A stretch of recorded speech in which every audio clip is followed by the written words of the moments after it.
Welcome to the Kendy and Raybo podcast, episode 90, recorded in Kendy's box room. Come here, your man, some cock and balls, that lad that just came in there. He is. Sorry, I just realised we're live now. We're live, so we are. He'd be talking, man. I wouldn't let him near that camera no more. You're referring to D. Sean's Riley. What did you say? He's all cock and balls and no flute. All cock and balls, no flute. That paints him as a musician, doesn't it? Oh, jeez. Sean's been busy farming there, lads, for 9 weeks, and he's back in the house now, and it's like Ray. It's like, I don't know, your brother came back or something. The giddiness that's in the two of you is there. Well, I stood up last night till the wee hours of the morning, catching up on 9 weeks of news. Yeah, okay, you know? That must have taken 9 weeks. Well, no, we did it in 5 hours. But, there was a solid hour spent talking about an owl Isuzu Jeep that the owl lad had told him to sell for 200, and he ended up selling it for 400, and he was delighted with himself. Jeez, he doubled the price. The outfit told him to sell it for 2. Yeah, and then Sean's Riley then decided, no, I'll get more for this. So he stuck it up in Dundee, and he had it up 2 minutes, he said. And he said some lad from, I don't know where, rang him and said, I'll give you 4. You see, the thing with farmers is now, and especially selling a Isuzu old Jeep like that for that price, there's farmers out there, like, they don't need their fancy car to go around the fields. They need something that the engine works and that you can throw calves in the back of it, right?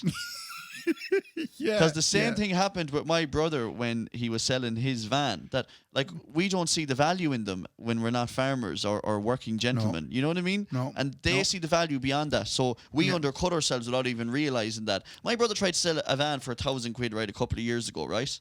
He said he barely had the yoke up. He didn't even have a picture of it up yet in the done deal. He had about 40 farmers ringing him. And every one of them said to him, don't sell, I'll be down in an hour. Well, the fella told me he'd be down in 45 minutes. I'll be there in 44 minutes, so just fucking say nothing, right? I won't hesitate, just let me down at it. They want something they can bat around the place. So something they can abuse. Oh, they want to abuse it, sure, Ray. Yeah. And that's all anyone ever wants is something to abuse. But the dirty owl fetish is all it is. What kind of things do you like? I like driving in Isuzu Jeeps and dirty fields. I like abusing the shite out of it as well, so I do. Say that. Don't be saying that to no one. Anyway, that was Sean O'Reilly. Welcome home to Sean O'Reilly. We must say it's great to have him back. Welcome home. Can you put in an owl applause sound there at that point? I love putting work Seamus, on you. Will you turn on the applause sound, Seamus? Come on. Thank you, Seamus. It's mad, Ray. I just leave him in the room like all week until we record, and it's so weird. And I come in to play PlayStation sometimes, and I get the hop. In the background, all I hear is, "Do you need any sound effects, Mark?" Like, what the fucking Seamus? You scared the shit out of me. Get back in the fly case. Jesus, mother of God above. Ray, there's plenty to talk about this week. I hope, I pray, I think. I have, wait till I count them here. 1, 2, 3, 4, 5, 6, 7, 8, 9.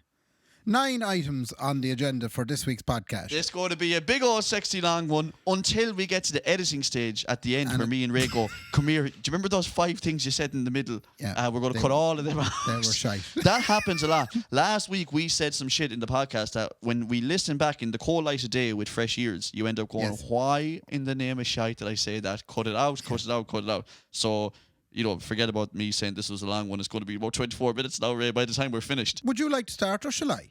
Well, look, let's just address some of the issues first of all. Oh. First of all, the In the Limelight podcast is out with Kendy in it. If you remember, there was legal proceedings. It is out today, Ray. Get away. It is out today. So it's on Spotify and all that. Just search In the Limelight pod. Kendy's on it. There were some issues that were on the rise because of them using our sign-off, Ray. And we said that there was legal proceedings. We didn't say there was. We initiated them legal proceedings. We can happily say that it was settled on the steps of the courthouse. Oh, was it? How come I know nothing about this? Ray, look, I deal with all the legal side of stuff because you're too pretty to be dealing with that stuff, Ray. Well, hold on. While I'm being pretty, will you keep them talking? I'm going to take my jumper off. That's all right. Take off your jumper. I'll explain to the people. So, they used our legal sign-off, which was copyrighted, and we initiated court proceedings. It turns out we settled it on the steps. It was kind of awkward because I was going to be on an episode of their podcast and they were worried about such. I think they gave them enough of an apology and also a significant financial sum. Oh! Which, yeah. Are we going to Fungarola? No, well, I mean, they gave us a tenner and I turned it into 2 fivers then and sent it down the road. Sounds a bell. I thought it was enough, Ray. I think it was enough. But come here, what is the episode? Have you listened to the episode with John it? I have listened to the episode with me on it. Are you any good? Are you shit without me, are you?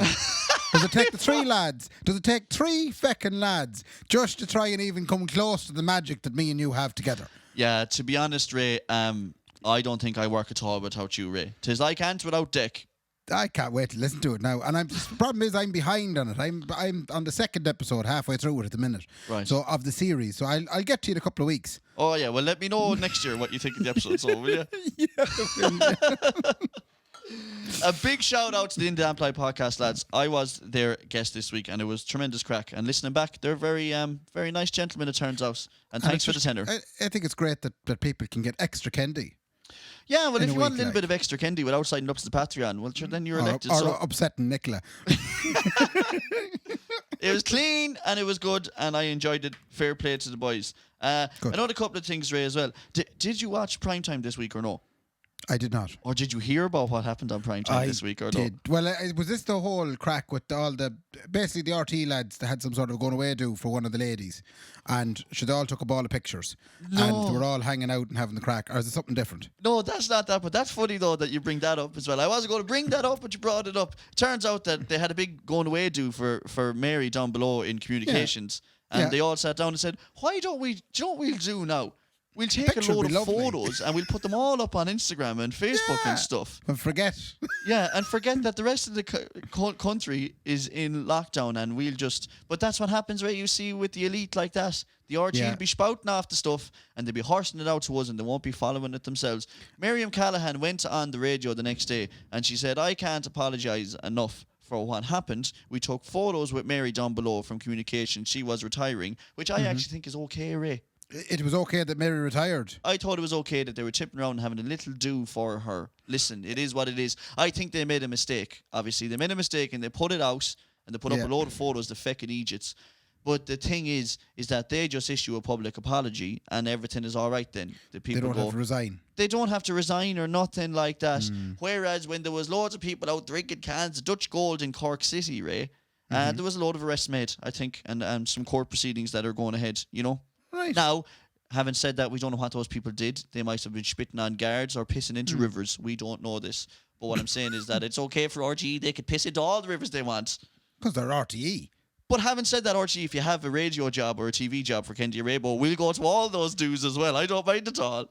And we're being very soft and on this particular episode, primarily because we're looking for the job. Yeah, I mean, I would go hell for leather only for, you know. You don't want it to come up in a couple of years' time when you're going for the RT Radio 1 job. The last thing you want now is a clip of you eating the head of Miriam O'Callaghan on this podcast back in Christmas 2020. So the thing on Primetime that I was on about is that finally it has been brought to the public spectrum that customer service from Air, you know Air, the company where you get your telephones, Ray, and your broadbands. Yeah, the worst company in Ireland. Yeah.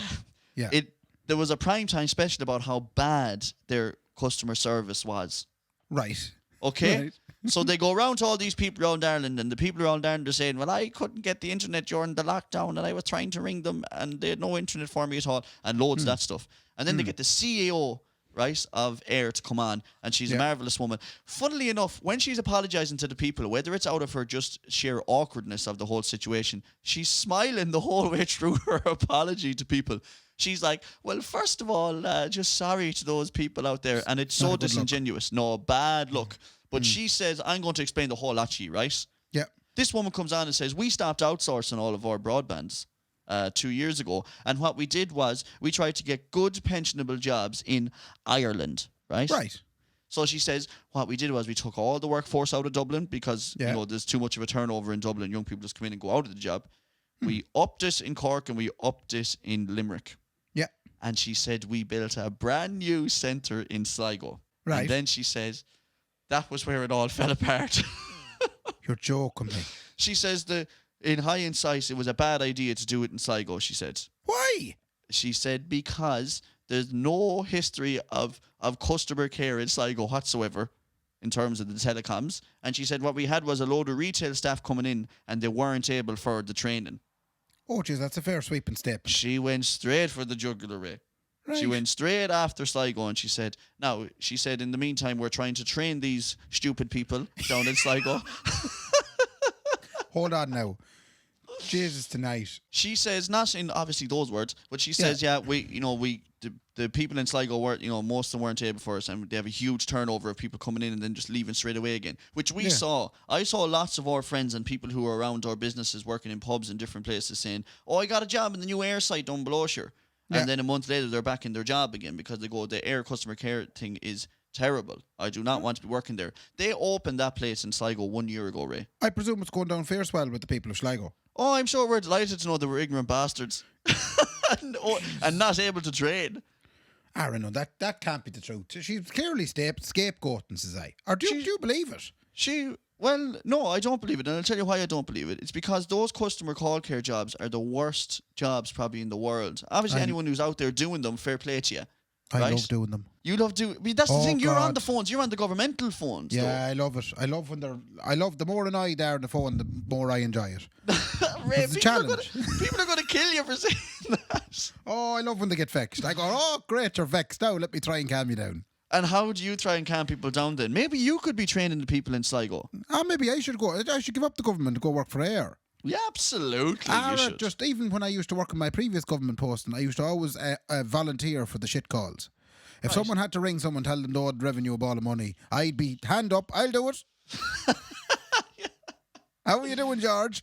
I know it's a lot of money, but just think about it. Silver lining. You're having you 4 years to pay it. Isn't that great? It's an interest-free loan. It's unbelievable. Haven't you 4 years to get 6 million together? You'll be all right. You'll be grand.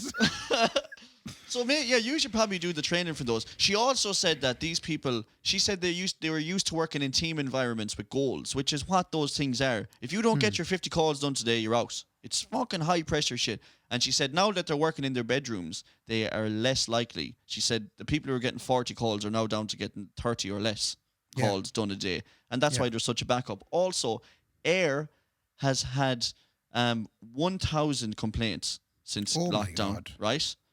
On top of that, Ray, in 3 months during the summer, they made profits of 222 million. Jesus. And they still can't sort out their customer service. Like I said, though, customer service hard to sort out. It's hard to sort out, especially when you're doing it with Sligo people who aren't trained properly. But you keep saying, you can't be saying, you're going to get heckled in the street. You're saying that there's... No, that's what she said. I didn't say nothing about that. That's the first time that phrase has ever been used in context. That's what she said. But here's the thing, imagine getting through to someone. Here, man, I can't be listening to your broadband problem here. I wouldn't be self. Now you're imagining now a good friend of ours, Dwayne Gallagher, working in the customer support. And when he comes out, let's try that. You be Dwayne, and I'm going to be the dissatisfied elderly gentleman. Okay. Which is what I am, I suppose, at the minute. Okay. Well, what's up, boy? Hello, is this AR customer service? Who do you think you're on to, man? Here, I haven't time for this, all right? I need you. I haven't time. You want to get this out quick, man? Come here. My broadband isn't working here at the minute. I have no internet at all, and I'm just about able to ring you. What's the story? Why has it gone down? Here, man, you think yours is bad? I'm working off 2 megabytes now. I'm still on the dial-up, so I am, boy. And I stopped there now. I have loads of other stuff.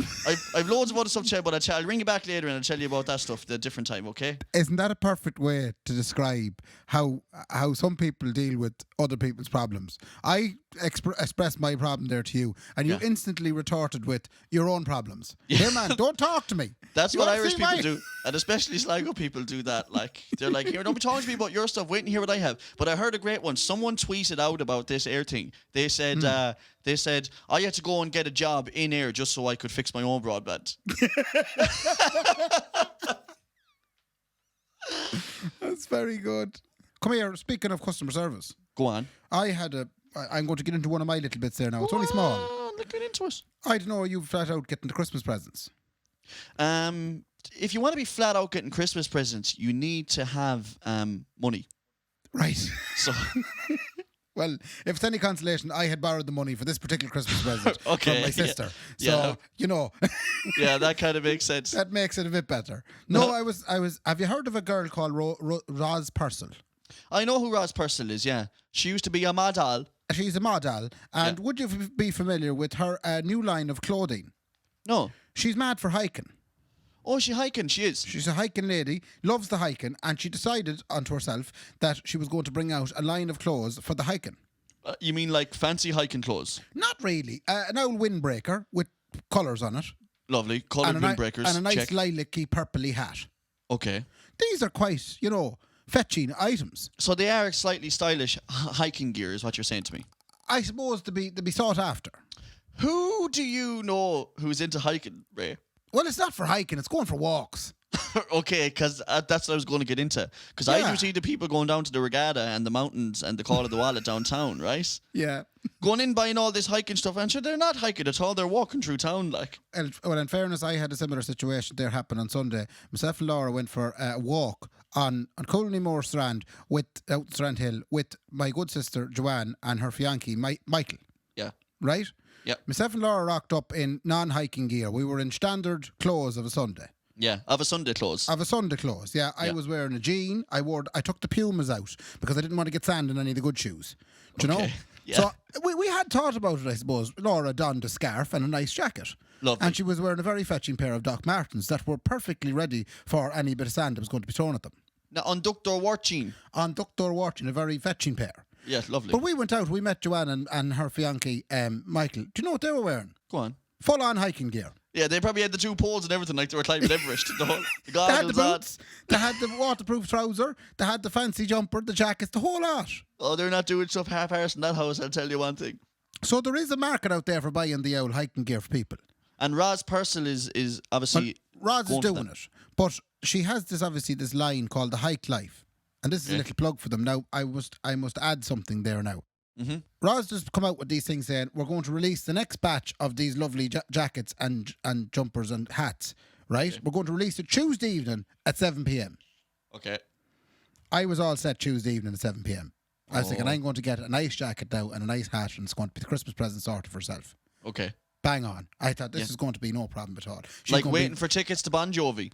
Yeah, it was a bit like Ticketmaster. Uh-huh. Now, I timed it badly because It was 8:10. I had the dinner ready at 4 minutes to 7. I said, I'm going to have to sit down and eat this. Oh, and then I'll fucking get hell. them after. I went logging on to the Hike Life website at 11 minutes past 7. Do you want to know what had happened?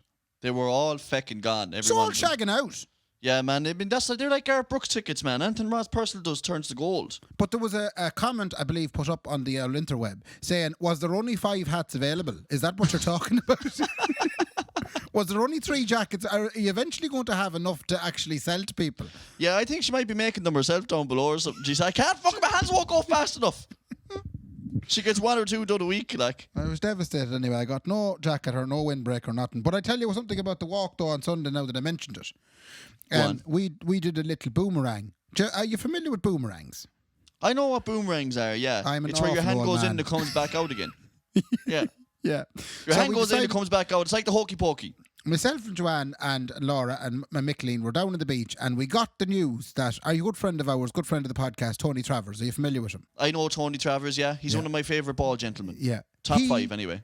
He has a beautiful car. What is it? A Camry?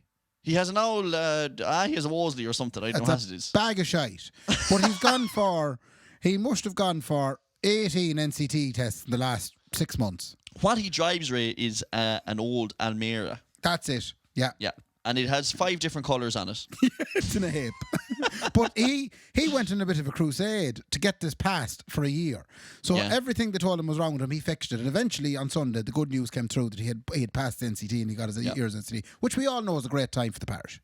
Well, it's even more, it's greater for him because, like you said, he was on a crusade to do it. Like, we kept saying to him, why not just buy a new car? And he was like, it's the principle No, it's the involved. principle. Those Yeah. bastards are out to get me, he said. Yeah, that's And we dead said, right. no, he's not, but okay.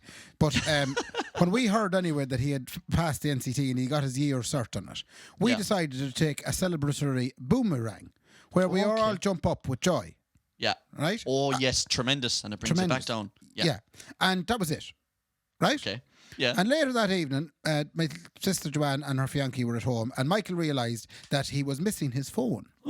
And he searched up and down the house, couldn't find the phone at all, and the thought was, where would it? And they went back to Cullinamore Strand to see did it fall out of the car when they were getting in and out. And then Joanne says to him, do you think it might have fallen out of your pocket when we jumped for the boomerang? Yeah, I mean, it's a boomerang-related incident by the sounds of it. And I knew, Ray, I knew. When you told me you were doing boomerangs, I knew it was dangerous and you shouldn't be at it. Boomies are bad, lad. Boomies are that. Do you know how many fatal accidents happen during boomerangs, Ray, every year? I don't. How It's many? just under one, like a year annually. But Yeah, very good. It still makes them dangerous. they're absolutely terrifying, Ray. If my mother was here, she'd be saying, I told you that them boomerangs are bad. Did he find his phone? Well, the beautiful thing is when we looked at the boomerang after that then, didn't we see the phone hopping out of his pocket and landing in the soft sand? No way, so the evidence was there. We actually captured the phone going missing. And that's it. The phone was dead because the tide took it after that. Oh, it was gone. He lost it anyway, though. Dust, yeah. But you saw the last moments of it Saw surviving. the last, yeah, we did, yes. The investigation was closed there and then there was no more mysticism about it. But what I just want to try and tell everybody is be careful of the boomerangs. Oh, be awful careful of the boomerangs. And isn't it ironic too that Tony Travis's car is worth about €200 and Micheline's phone is worth €200. So there was €200 lost celebrating a €200 car getting passed for another year. Win. The funny thing about his car costing €200 is that he's definitely spent way more than that trying to get an NCT there absolutely. over again. Absolutely. And come here, Micklin, I'm awful sorry about you losing your phone, man. And especially, but you have to be careful boomeranging out there, lads. Have you something else there? I'm going to wallop you with something else because we got a lot of messages, Ray, during the week, okay? Right. Okay. I don't see them, but go on. First of all, a young fella out there, Porrick Scorums, Oh. he says, lately, lads, what's with the homoeroticism that's on this podcast between Kendy and Raybo? He seems to think that there's a little something, between the two of us. I said, I'm not that way inclined. Ray probably is. But I am not. But it got me thinking, though, Ray. I did. If it came to it, like... Where are you going with this? If it came to it, like, do you think Kendy would be your type of fella if you had to? Do you want the honest answer here? Yeah, look, let's do this between the two of us, right? Let's get through this between the two of us. If you had to choose, let's say, what kind of fella would you pick? And pick between one of our friends and, of course, me, and the type of fella that you would be interested in. Oh, God. Why you have to put me in this position? Well, I'll tell you straight up, it wouldn't be you anyway. For fuck. I'm sorry now, and I'll explain. Okay. I got it. Okay, it's your choice. It's just, I think, your dark features, you know? Do you know? What kind of dark features? You've got dark features, like. You've got kind of... I just can't bring myself to the thoughts of, you'd kind of have the black hair growing on you, you know? I wouldn't find that very attractive at all. And that black hair grows in a lot of places. I'm aware of that because I've seen you take your clothes off at certain parties. And I You have red hair, you prick. Wait a second now. I do not. Everything from my head down is as fair as it could be. Oh. Yeah, I'm fair-haired, man. Nothing fair about this, but go on anyway. But yeah, no, I just the nights where you took your clothes off, I did see black hair, in and around the bum area. Yeah, a lot of us, Ray. Yeah, so it's like forestry, man. I can't be dealing with that. So I'm sorry, I don't find it attractive at all. You don't find that attractive about me at all? Well, I like your sparkling personality, but I think we've got enough out of our friendship. You think it's gone far enough? Yeah. If you had to pick, though, Ray, what kind of fella would you be into?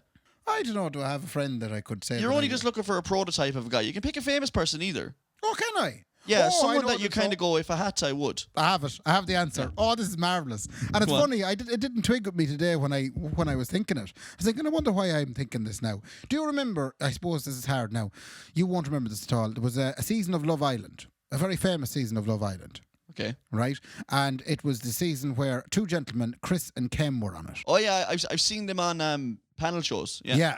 And they had, what you call Amber was on it as well, and all them, Gabby and Marcel and all them boys. But I'd be fond of Chris now, won't lie. Oh, you have a little thing for Chris, do you? I think he's a very nice sort of fella, you know? Do you? Yeah. Oh, So if I was going to go that way, why are we doing this? No, I'm just. Listen, it's honesty, Ray. I mean, it's not. There's nothing sinister about it. You're just saying if you had to choose, if there was a gun to your head, what kind of fella? I'd slide into his DMs. I won't lie. Right. What about you?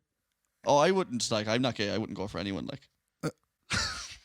Why, I wouldn't. Why did you make me do that game then? So. Well, you chose yourself. Like, I didn't. I'm not into that kind of thing. But anyway, moving on to. What? Ray, you picked that on your own accord. Like, it is. I did because I thought you were doing it as well. I thought it was something we were doing. I thought it was a bit for the podcast. It is, but I wouldn't pick anyone. I'm not like that. For the love of God. Come here, Ray. Ray, I have to tell you, no, we're moving on from that. That's not bit done. Do you know the Mixtagram he does be sharing those abroad on top of the Instagram? Who? Michael's Gormley's. Oh, abroad in Dubai. Yeah, he shared us where he was listening to us, in while he was moving house or something, and he just be listening to Kendy Raybo abroad in Dubai with Dubai's. Yeah. Right? He asked us because I'd be asking people what, like, could you send on some stuff and talk about, stuff for us to talk about on the podcast and stuff. Mm-hmm. He said to us, "Why don't you talk about Lola Montez, who he reckons was the Kim Kardashian of the 1800s?" Right. Now, you asked me, what are you on about, Kendy? You're on about a nightclub in Sligo. No nightclub in Sligo. There's a nightclub in Sligo called Lola Montez, previously named Tufts, right? Tufts. It was called Tufts before this, but they called it Lola Montez. Yeah. Why did they call it Lola Montez, Ray? Well, I know that it is in relation to some lady from the 1800s. Yes, there was a lady from the 1800s who was born in Grange. Oh, are we doing a history lesson with Kendy? A little bit. No, I mean, Gormley says to me, why don't you talk about Lola Montez and who she was? Ray, what she was a young one born, like I said, born in Grange in Sligo. But she pretty much, how can I say this? She rode her way around Europe and back. Like on a train? On a fella. Bear in mind now that we're in a different world we're in now. We can't be as disparaging now to the young ladies of the world. We have to be, you have to take this with a small pinch of respect. What was the context of this lady? What was she at? I'm actually going to take this with the utmost respect, Ray, and I'm going to let you and the listeners decide. Thank you. What you because, like you're saying, you can't say some disparaging stuff about young ones nowadays. No, because there's plenty of men that might have rode trains all the way around Europe. Absolutely, there was boys who did the train hopping. Yeah, so you can't be pinning it down. And a lot of them hopped on the same train as Lola did for a long time, Ray. I'll tell you that much. Well, go on, tell us what's the story. But she was born in Grange. Right, she gets born abroad in Grange, right? Yeah. She lives there for about, 3 years or whatever. Can I ask a question? Go on. Who in their right mind in Grange back in the 1800s calls their daughter Lola Montez? But they didn't, though. Her name was Eliza something or other. All right, so she wasn't one of the Montezes from Outcliffe in either direction.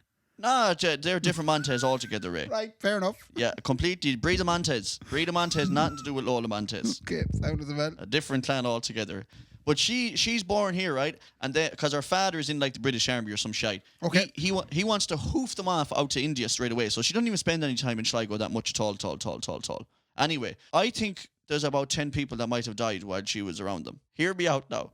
Okay. She marries a young fella called Thomas James, right? Yeah. She ends up divorcing him. Okay. Says, go away to shite, man. You're wrecking me skull. I want to become a dancer. Yes. Sound. Right, so she actually does become a dancer and apparently a decent enough one, right? Yes. But this is the funniest part now. You're saying don't be disparaging about her, right? Yeah.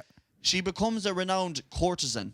Now, what do you know of what a courtesan is? I don't know what a quarter is. It a cream you can get for your back? Or for insect bites? It's a cream for insect bites, isn't it? Jez, you know what you need for that? It's courtesan. You get it down to Higgins and Pharmacy. They'll have it there behind the counter. Yeah. Right. What's a courtesan? I googled it, Ray. It is, back in the day, it was a classy sex worker. Oh, like an escort or something. Yes, like an escort or something. Right. Now, so she ends up fecking off all around Europe, right? Having affairs with loads of people. Okay. I mean loads of people now, Ray. There's a fella called Fran something or other. Right. Right. He's another one, the something or others as well. Yeah. Not the Grange something or others, different ones. Yeah. Right. And she uses him then because he knows all the high class people, and he gets her into loads of dancing shows, right? Okay. She says, go away to shite. I'm done with this fella. He's got me loads of dancing shows. That's the end of it. So she meets this fella called Alexander Jouar, right? Oh, one of the Jouars. He owns the biggest newspaper in Paris, right? And that's where she ends up going, right? The two of them end up falling out. He gets wages ticket her. Yeah. And he ends up going to a party where she's at. And he's like, yo, bitch, you write me. You know, you're trying to write loads of other people. And he gets in there drunk, blind drunk. And he sees her chatting to a fella. And he says to your man, I'm going to challenge you to a duel tomorrow. Right. Which is always like, you know, when you wake up after a night out and you know you've done. He must have woke up the next day and gone, I can't believe I'm after oh my God, Charles was in there and I'm after challenging to a duel. But you know, the worst thing is, we think we're great when we wake. Like, when I woke up this morning after 3 cans last night with Sean's Riley, I was feeling pretty sorry for myself. But at least I didn't have to worry about a duel. That's the thing. When you wake up, you might say, fuck it, did I insult Sean by saying that thing last night? Yeah. Oh, but I feel terrible. He woke up and he goes, I actually challenged a man to a duel, didn't I? Oh, I better get up and get ready. He does get up and get ready, Ray, and he actually dies. Oh, he gets shot God. in the duel. So there you go. Think of the worst hangovers you've ever had and the worst things you've ever said on a night out. That has to be the worst one. Anyway, she says, I've had enough of that. She Right. heads off to Germany. Your man's dead. Yeah. What am I supposed to do? She heads off to Germany and she starts courting with the king of Bavaria. Oh, yeah. A Nice king. fella. A king. Oh, a decent fella, Ludwig, man. And he ran Bavaria, but Ludwig, a decent man. Anyway, she says to him, Ludwig, this is all great and all. I'm courting with you, right? You need to make me a countess or a queen or something like. And sure, he's mad about the cans and the fanny and the whole lot. He's like, of course I will. Jesus, don't be worrying about that. That turns out to be to his detriment, Ray, because the people of Bavaria go absolutely mental. They say, who is this young one? From Grange. Yeah, from Grange. Who's this young one from Grange who's trying to take over this whole thing? Okay. She has to feck off again, right? She's gone again, right? She fecks off to Switzerland. Ludwig says, listen, you go ahead to Switzerland. I just have a few bits to do here. I'll be over soon. Yeah. Fair enough. He doesn't turn up, right? At all. So she ends up marrying another boy called George Trafford, right, in Switzerland. Now, she wasn't supposed to marry this fella because technically she's still married to the very first fella she married, which is Thomas James, ages and ages ago. Right. And people are saying, you can't marry again. Like, we don't recognise this divorce crack back then. It's the 1800s, bitch. Yeah. Their relationship starts in a load of turmoil, continues in a load of turmoil. He ends up drowning in very suspicious circumstances. Right. So this is another fella who's dead under her name. She says, I can't be dealing with Switzerland no more. Your man's after drowning. She fecks off to America and she marries another fella called Patrick Hull. Right? Right. Now, Paddy Hull, man, she don't get on with him neither. She seems to marry all these gentlemen and she don't get on with them. They end up getting divorced, Ray. Guess what happens to Paddy Hull? What happens to Paddy Hull? He ends up getting murdered in suspicious circumstances, Ray, and they never find out what happened to him. Are you telling me we have a nightclub named after this woman? Seriously? And you're telling me, take it easy on her name. Just be careful. You can't but say none of this is disparaging proven, like, in fairness. This is all proven. But you know, they've died under mysterious circumstances. It's not like you can say that she did it. I never said she did. I'm only letting you decide. I'm only telling you the story. That's all that is. Now she's in America and she says, oh my God, your man's after getting murdered. Nothing to do with me, son. She fecks off to Australia. What is she at this stage? She's still in her 20s and 30s, Ray, because she died when she was 40. She died when she was 39, actually. So anyway, she heads off to Australia, Ray. She gets involved with some other gentlemen over in Australia who managed to get her dancing jobs in like massive theatres and in the Theatre Royal in Melbourne. She does a performance one night, Ray. It's called the Spider Dance. Right. The Spider Dance involved her dancing around, fair play to her, in the 1800s and lifting up her dress with no jocks on. Right, nicely put. But go on, yeah. She did that dance and the whole of Australia in one. You can actually listen back to the audio clip. Right. That whatever 50 million people that were there in Australia at the time, they all went at the same time. They all gasped. Every single one of them gasped at the same time. Right. She gets absolutely shunned out of Australia, saying, you cannot be taking out the fanny, lovey, when you're up on top of the stage. She says, what are you on about? And she ends up performing the Spider Dance for loads of other military groups and all that, saying, I'm going to keep doing the Spider Dance, right? Yeah. We might put up a video of our Spider Dance maybe this week or something. Anyway, she gets fucked out of Australia. Will you go away, will you? Back to America. On the boat on the way back to America, her manager dies in mysterious circumstances because he falls over the edge of the boat. Do you think she was implicated in all this stuff? I am how dare you, Ray, say that to me? Right. I have never once said that she was implicated. All I'm saying is that These things happen. never. No, I'm only saying they happened. I think that's 4 people, 3 husbands and 1 manager who has died in mysterious circumstances or been murdered while she was around. I'm only saying it, Ray. Right. Jesus Christ. Then what happened? Anyway, she ends up just living out her life, I think, the rest of her life in America, which isn't many more years. She gets syphilis herself and she dies. Right. And then 200 years later, a nightclub in Sligo names it after her. It's odd, isn't it? She had some life, Ray. Was she nice looking? I thought the same thing. Is she nice looking or not, right? Yeah. So I ended up Googling it. You know when you Google, you hear about these women that are supposed to be the best looking women of their time. But the problem is that it's of their time. So when you look up portraits of Lona Montez, I'm like, I mean... If she was in the Gar Vogue, like, I wouldn't be looking at her going, Jez, you want some York, like. But she had something, Ray. She had something that got her around Europe. Yeah. And in with the ability most to prominent... push lads off boats and generally kill them. Yeah, how dare you, Ray, say that? No one said that at all. Anyway, that was just for Michael's Gormley, who actually asked us to do that there. So there you go, Michael's Gormley. That's a wee bit about the Lolas. Anyway, come here to me. I got an interesting phone call last Saturday from UNICEF. Are you familiar with UNICEF? I am familiar with them. Are you giving them a few pounds? Well, I had been giving them a few pounds from back from the day they got me on the street. So would you give a few pounds? Started off with a £5. And then over time, I've increased that. And at the moment, I was giving them 15. And on Saturday, a gentleman from UNICEF rang me Saturday afternoon, sitting there and watching Star Trek. Typical Saturday afternoon, everything's grand. And he says, I'm ringing from UNICEF and I just wanted to talk to you for a few minutes. Are you free? I says, I am. And me knowing full well he wants more money. That's what he wants. That's the reason he's ringing me. He's ringing me because he wants more money. Yeah, and I think it's very important for you to realise, Ray, that he is not just ringing you out of the good of his health either. No. He wants you to pledge more money so he gets more money too. Yeah, and I know for a fact that the world isn't in great shape at the minute. So I know things have probably gotten worse since the last time I gave them more money. So I was expecting this call, if I'm honest. Okay. So I was all set to tell him, that's no problem, I'll give you more money. But he plows into a story. Okay. He starts telling me all about all the things that's wrong in the world. I was. What did he start with? I was Yemen. Yemen. Okay, he starts with Yemen. He starts with Yemen, and he must have talked about Yemen for about 20 minutes. And then he tipped into Syria for a little bit, and he talked about the crowd out in Burma and all these. Like, don't get me wrong, sad stuff and hard stuff to listen to, but I couldn't get a word in edgeways. Anyway, at the end of the 40 minutes of telling me about Yemen and all the other places that things are terrible in, and he didn't rightly turn me off my Star Trek buzz. But then he says to me, Would you be inclined to up your contribution? I said, of course I would. I was going to do that at the start of the call. I wasted an hour talking to you. But, like, fair play to you for being so inclined to give it. Irish, you have to. You know? You have to. I'm going to be relying on it up at the gates of heaven. Do you know, when St. Peter meets me and he says, oh yeah, didn't live great. I said, but wasn't I giving the few pound to UNICEF? He'll say, that just only for that last contribution where you upped it. Yeah, you were out. You were okay, out. okay. Yeah. I have to give a gentleman by the name of Emlyn Mulligan a shout out. Yeah. And his good lady wife will be listening to us in the bath as always. Hello, Elaine. Lovely. We have to give Emlyn a shout out. He's climbing up Knocknarea every day for 30 days. Unreal, isn't it? Yeah, up the mountain every morning. And he's doing it for Northwest Hospice. And we met him, myself and Laura met him one of the mornings there. We were coming down, he was going up. No, at 1 a.m. No, I said one of the mornings. Oh my God. No, I was like, what kind of freaky shit are you and Laura into? No, there's no late night mountain climbing. No, you're not. Ray's climbing not at 1 o'clock in the morning, lads. Anyway, fair play to Emlyn. Huge fair play to Emlyn. Yeah, he's mighty man for doing it. Fair play to him. Speaking of Strandhill, again, last Sunday I was out there and we decided to go for the Shells. Do you know Shells? It's the lovely little cafe out in Strandhill there on the seafront. Beautiful wee spot, Shells is Ray. Beautiful wee More spot. free advertising. Okay, keep it going. What kind of clientele do you think you'd meet in Shells? Hey, hippies.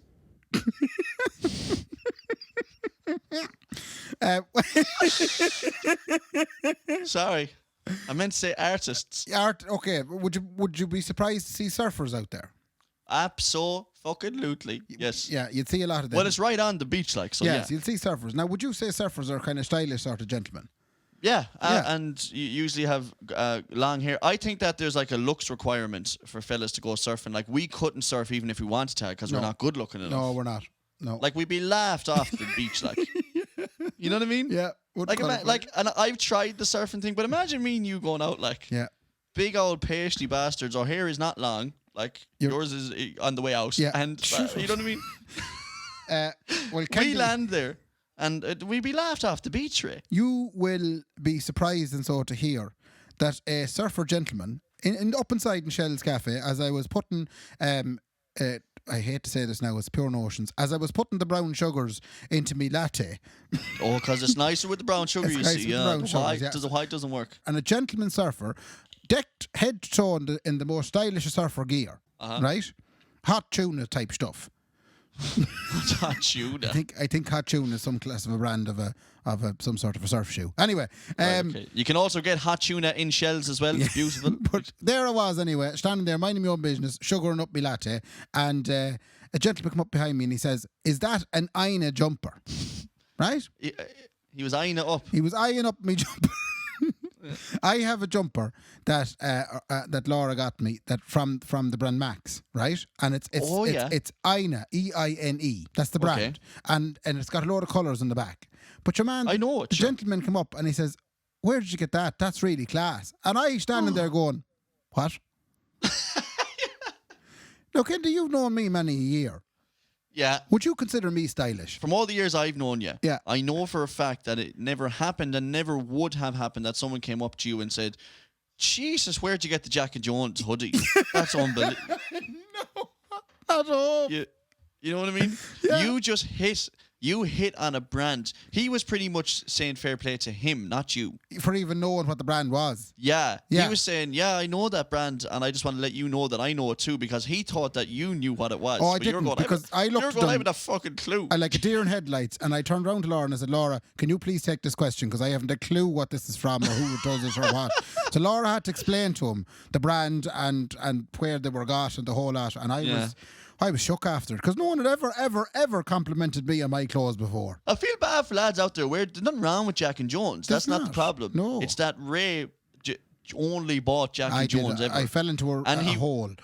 And he would buy the T-shirt version of the hoodie and the hoodie version of the T-shirt. Yeah. You know? Yeah. And you just end up going, oh, is that new Jack and Jones stuff, Ray? Is it? I love the fact that you wore one outside brand, and this fella was like, I'm going to go up and talk to him about that brand now, like, because I'm going to let him know that I know about it. And you're like, I haven't a fucking clue what you're on about. Get away from me, hippie. Yeah. I felt like I let him down. I felt like I let Laura down. I felt like I let everybody down, not knowing what I was wearing. Moving swiftly on from, you're familiar with the fact the Tie Show's on this week. That's right. Right. Do you know what'd be good crack? Go on. If we did after the Tie Show, so when the Tie Show's over and everybody's well tipsy, if we did a thing called the Adult Toy Show. All right, okay. Well, let me just open they're all in the third drawer down here. I have everything you want. What you want? Something that buzzes, something that pokes, But something I that think there'd be good crack in that, getting people on to actually review adult toys. Okay, well, who do we know that has adult toys, Ray? Everybody should all have them. Excuse me? Yeah. Nicola, what the Well, I presume, no? She's hiding them well. What the fuck? Well, anyway, that was just an idea I had, that we could do the adult toy show. I mean, pretty much what we're saying is if you're a young one out there and you want to come on and talk us through your favourite toy. What you do. Or a gentleman. Because would gentlemen not have them as well? Oh, you dirty, ignorant bastards, the whole lot. If there's fellas out there with them, where would they be putting it? Where would they be putting it, Ray? They don't fit, man, in that. I have to admit, don't fit. A very good friend of mine, young Barry's O'Sullivan, at one stage years ago decided it'd be good crack to buy me some form of a thing like that. And did you use it? I didn't, me shite. You put it in where the shite is dead, right? But it was some sort of a thing in a can. You open it up. Oh my God. You open it up and there's the thing. And do you know? Did you use this thing? No, I thought it was hilarious. I threw it away. I can't have something like that around the house. Oh, for fuck's sake. What if Sean O'Reilly was in here looking for something in the drawer and he picks out this thing in the can? The lad, you'd never get it away from him. Oh, jeez. That's probably what happened. I can't believe there's fellas that use this kind of stuff. Oh, things in cans, yeah. Yeah. Oh, my God. I mean, into a can. Oh. Well, it's not a can. Like, I mean, I'm saying a can as in it's shaped like a can. Do you know, and you take the lid off. They're called fleshlights, Ray. They're called fleshlights. Is that what they're called? Google it, everyone out there. You'll see exactly what it is. And I'll tell you how I know, Ray, because there was an old friend of ours years ago, right? Yeah. And he was abroad in Spain, okay? And he ended up purchasing one of these things, as you do say. Yeah. Now, on the way home in the plane, one of the other boys put a screwdriver into it. Right. So that when he got through security... Oh, no. It set off the alarms. It would set off the alarms, and they would go, yeah, why is there a screwdriver in this fanny? Yeah. So were you there when it happened? No, I wasn't there. That's a story I heard from Castlereagh when the boys went on holidays years ago. Right. You know, okay. I can't be saying names like Jesus Christ above. So you can't be saying that. Do I have anything else there now that I have to tell you about? I don't think so. I think I have everything in that. Before we hit off, we are recording this on a Wednesday night. I found out 10 minutes before we started recording that Diego Maradona has died. Oh. So a big RIP to Diego Maradona, one of the greatest footballers. He was just in that generation, Ray, before me. You might have, no, even before you two, really, to be honest. So the worrying thing is it's getting closer to the generation I grew up with that are starting to pass away ever so slightly. He had his troubles, but I watched a documentary on him a couple of weeks ago, and a living legend is all that can be said. a troubled character, but a big RIP to him. And another big RIP, Ray, if you don't mind, to a gentleman called Christophe Dominici, who I used to watch playing rugby for France. And I remember him in the 2007 World Cup and all the years previous to that. Big RIP to him as well. It's a bad week for people going, Ray, I know. If you were going to start a kind of an RIP section at the end of the podcast, that would be something you'd have to run by me before we decide to do it. You've just put it in. And you've left out Hal Ketchum. He's gone too. I know, and I know you could have asked me before. We could have said Hal Ketchum. I actually covered with my brothers a Hal Ketchum song on the Instagram when that was cool to be doing. That's another thing. My old lad said that that you're still being played and you're actually being played on the radio. No way. Yeah, you're being played in Midwest on Michael Commons' show. Still with the Blue Ridge Mountain young fellas. That's brilliant. Fair play to Mikey Commons and fair play to ML for keeping an eye to make sure the boys are still being played. Right. Jaxie, that's episode 90. Tis. Episode 90. We're 10 away from the big centenary. It's like something out of the war. Anyway, just before we go, if you do want extra Kendy, don't forget In the Lamplight podcast is out this week. And if you want extra Kendy and maybe you want a little less Raybo, maybe that's what you want. Yeah, I think a lot of people are looking for that. So they'll find that at the In the Lamplight podcast. And other than that, fair play to me. And fair play to me. Good luck. Good luck.